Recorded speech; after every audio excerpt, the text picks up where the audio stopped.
And then if you're the Red Sox, you go out and sign Blake Snell or Mike Fried.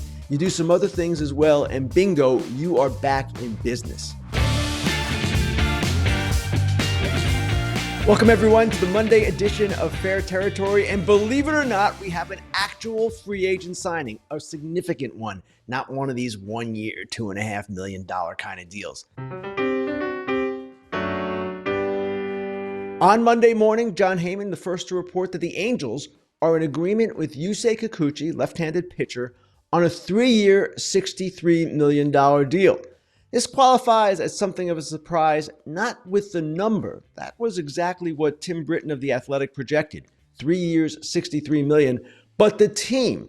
So one obvious question is, what are the Angels doing? We're going to get to that, and we're going to get to some other things as well on this show. The Atlanta Braves, what they're doing, cost-cutting. The Red Sox, one of the most intriguing teams out there right now this offseason.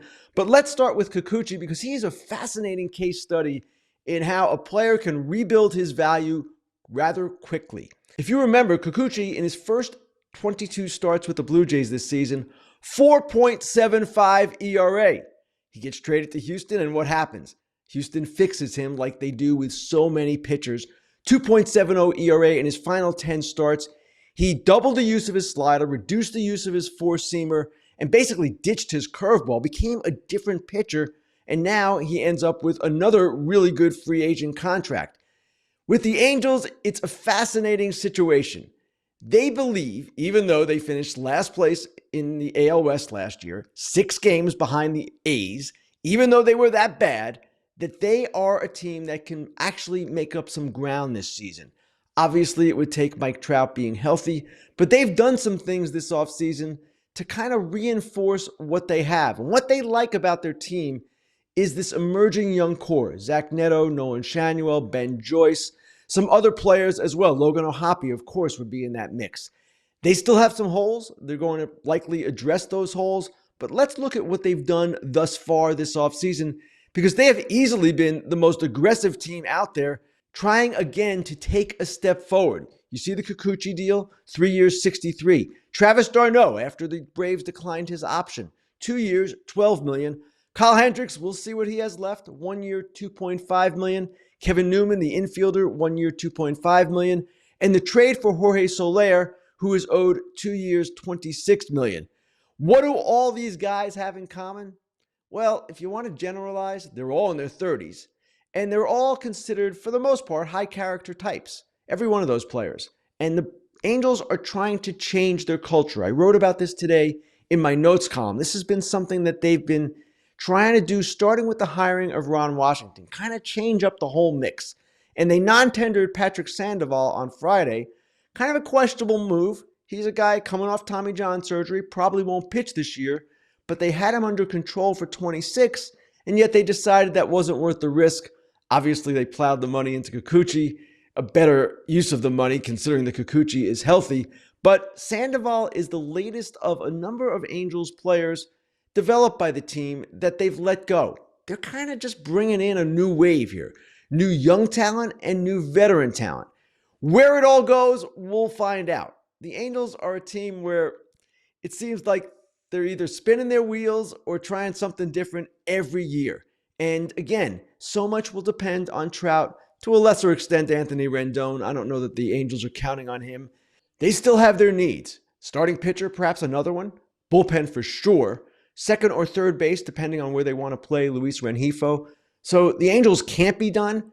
It's always interesting to see how Artie Moreno approaches each offseason as the owner.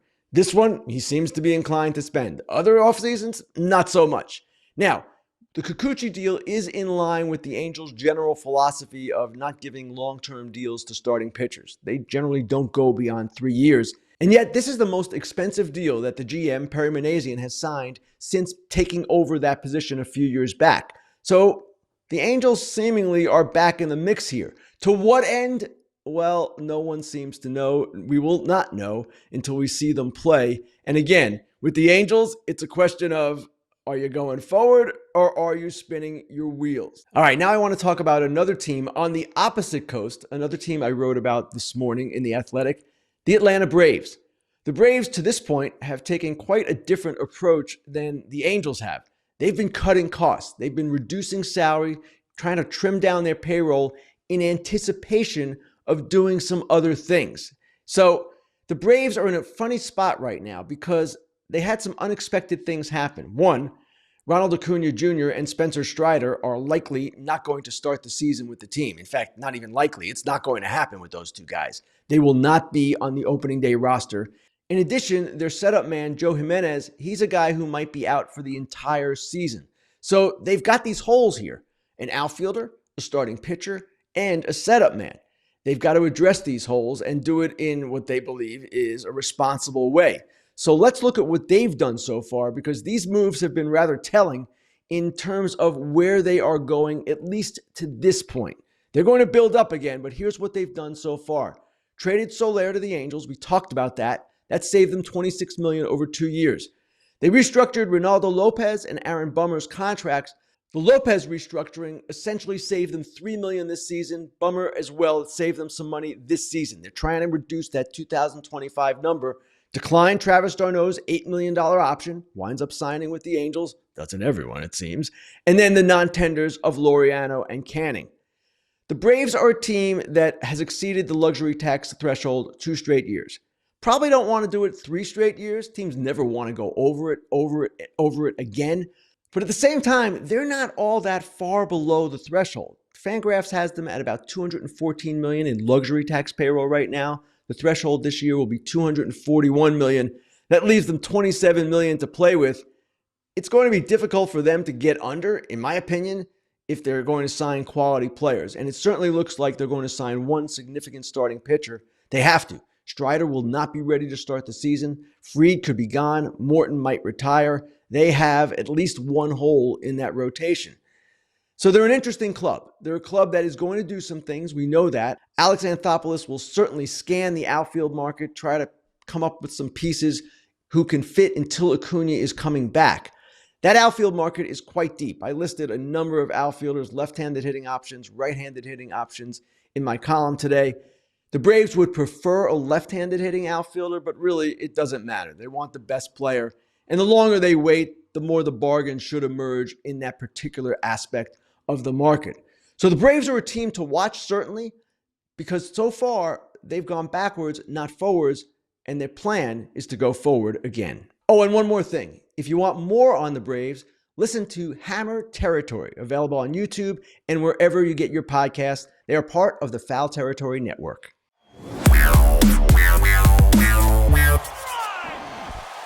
Time now for the Inside Dish, the part of the show where I talk about something I've written, maybe something I've said, maybe some trend in the game, maybe something else entirely. Today I want to talk about a story, actually a column I wrote back in September. And it was about the Red Sox and their need for a right-handed hitter. The headline, why the Red Sox need to add a right-handed masher in the offseason. I started the column with a scenario.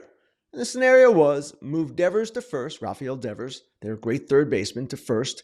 Tristan Casas, you trade him, and then maybe you sign an Alex Bregman. That was the scenario I presented. Of course, a bunch of people told me I was nuts. That's par for the course. But here we are 2 months later, and some of this seems to be taking hold. At least the idea of moving Devers to some other position. Rafael Devers is a below average third baseman. So what do you do with him? Well, you could move him to first, yes, or you could DH him.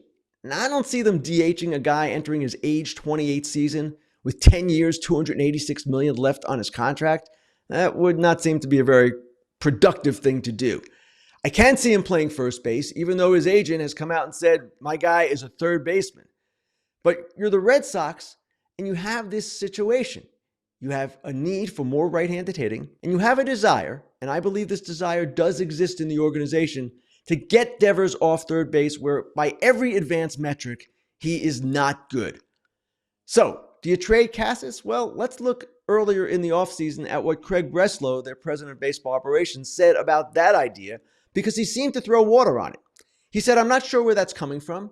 Casas is a guy that we think has 40 home run potential. He's young and also has a great strike zone discipline and controls an at-bat. We're excited he's on our team. Okay, Sometimes chief baseball officers, presidents of baseball operations say things that later prove not to be true, but that's a pretty strong statement from Breslow.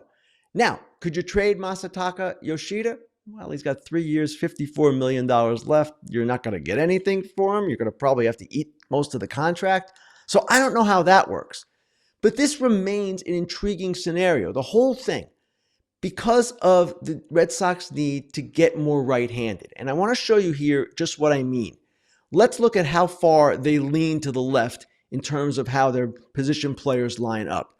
Their left-handed hitters include Casas, Devers, Jarren Duran, Wilyer Abreu, and Yoshida. And beyond that, 3 of their top 4 prospects, 3 of the big 4, you hear a lot about these guys, Roman Anthony, Marcelo Mayer, and Kyle Teel, they're left-handed hitters too.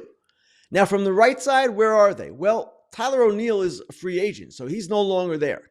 The right-handed hitters, the guys who will play most regularly, Connor Wong, Trevor Story, Rob Refsnyder, Ceddanne Rafaela, none of those guys, except perhaps Story, is a middle-of-the-order bat. They're very high on Christian Campbell. I expect him to play a major role this season. So ultimately, they need to find more balance. They need to find a Manny Ramirez to Devers, David Ortiz. They need that right-left balance that all teams want, and especially for a team playing at Fenway Park where you have the Green Monster hovering over left field. I don't know how the Red Sox are going to figure all this out. Maybe they won't figure it out this offseason. But ultimately, Devers at third is not going to be a long-term thing. I think it's pretty safe to say that. And the question then becomes, okay, how do you redo your team? What Sean McAdam on Mass Live mentioned was the possibility of Devers at first and Nolan Arenado becoming a trade piece that the Red Sox would acquire to play third. Bregman can play third. Willy Adames can play third. What do you do with Casas? Well, yes, Casas does have great potential. He is a guy that, if I were a Red Sox fan, I'd be excited about, even though he missed about 4 months last year. He does have, as Craig Breslow said, that 40 home run potential. But what if, and this is the suggestion I had back in that September column, what if you could trade him for one of Seattle's young starters? Seattle needs a first baseman. They're not going to spend on Pete Alonso or Christian Walker, in my estimation. Well, here's Tristan Casas, a minimum salary guy for another year or two. And if you maybe give up a Brian Wu or some other young starter, Wu would be, in my opinion, the most likely one. Well, that's interesting. And then if you're the Red Sox, you go out and sign Blake Snell or Mike Fried. You do some other things as well, and bingo, you are back in business. I'm not saying this is going to happen. I'm speculating. But at the same time, all of these scenarios are the kinds of scenarios that I would imagine, I feel even stronger than that, I would feel pretty certain that the Red Sox are discussing.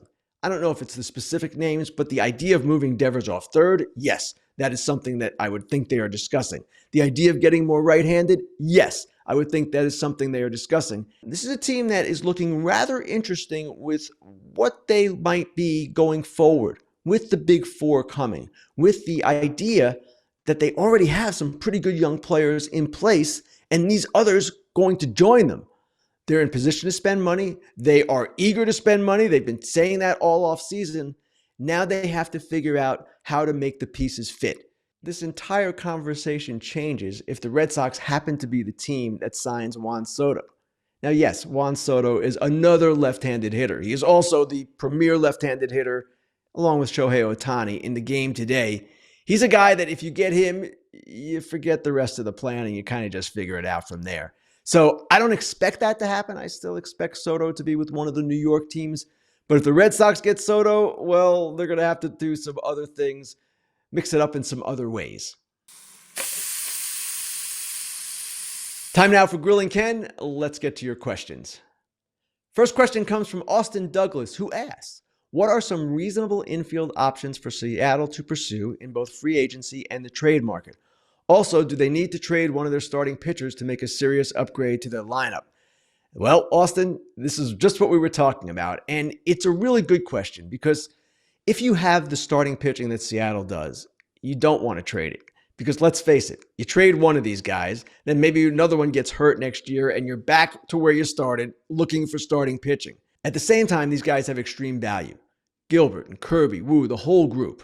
So if you're the Mariners, that's one way to go. You could possibly trade one. And I wouldn't do it unless I was getting someone like a Tristan Casas in return. And I wouldn't be trading Gilbert or Kirby either.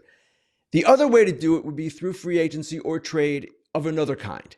This is a team that probably could use Alec Bohm for the Phillies third baseman, who has been out there and is quite available. This is a team also that ideally could look at first base as well, although I do believe that Alonso or Walker will be out of their price range. So there are guys like Carlos Santana, Justin Turner, Anthony Rizzo, Paul Goldschmidt, a whole host of first basemen, free agents who are available. Would any of them be enough along with a new third baseman or second baseman? I don't believe so. And that's why the temptation to trade one of the starters for a bigger bat has to be there for the Mariners. If they're not going to spend big in free agency, and that's something I don't anticipate them doing, then the way to get the biggest possible return would be to give up something that you covet yourself. And it will be difficult for them to do. They don't want to do it. But if I'm the Mariners, I at least have to listen. All right, the next question comes from Jason McIntosh, who asks, who will be next year's breakout rookie? Good question. And certainly there are a number of candidates. Kobe Mayo of Baltimore is one if they can find a spot for him. But the guy I'm going to choose is a guy who was up last year, like Mayo, Dylan Cruz of the Washington Nationals, second pick of the 2023 draft, a guy who has worlds of potential, will get to play next year, so he'll get the opportunity, and everyone thinks he's going to be, if not a star in this game, certainly a very, very good regular player. So I'll go with Dylan Cruz as my breakout rookie. I'm sure as spring training approaches and as we get into spring training, some more names will emerge. And finally, Mike Miller asks, not counting Bryce, who has the best hair in MLB? Great question. And Bryce Harper, yeah, I would say he has what the players call the best flow. That's the term they use for hair, flow. But after Bryce, I had to think about this a little bit. I had to get on the internet a little bit, kind of poke around. But I'm going to go with Toronto Blue Jays shortstop Bo Bichette. Let's take a look at Bo. Oh, yeah, come on. There's some serious flow there. I don't know if it's Bryce Harper quality, but it's pretty impressive. So Bo Bichette, best hair in MLB outside of Bryce Harper, at least in this man's opinion. I want to thank everyone for their questions. Thank everyone for listening, for watching. You know where to find us. YouTube, wherever you get your podcast. We will be back this week on Friday with a special Black Friday post-Thanksgiving edition of Fair Territory. Myself and Alana Rizzo.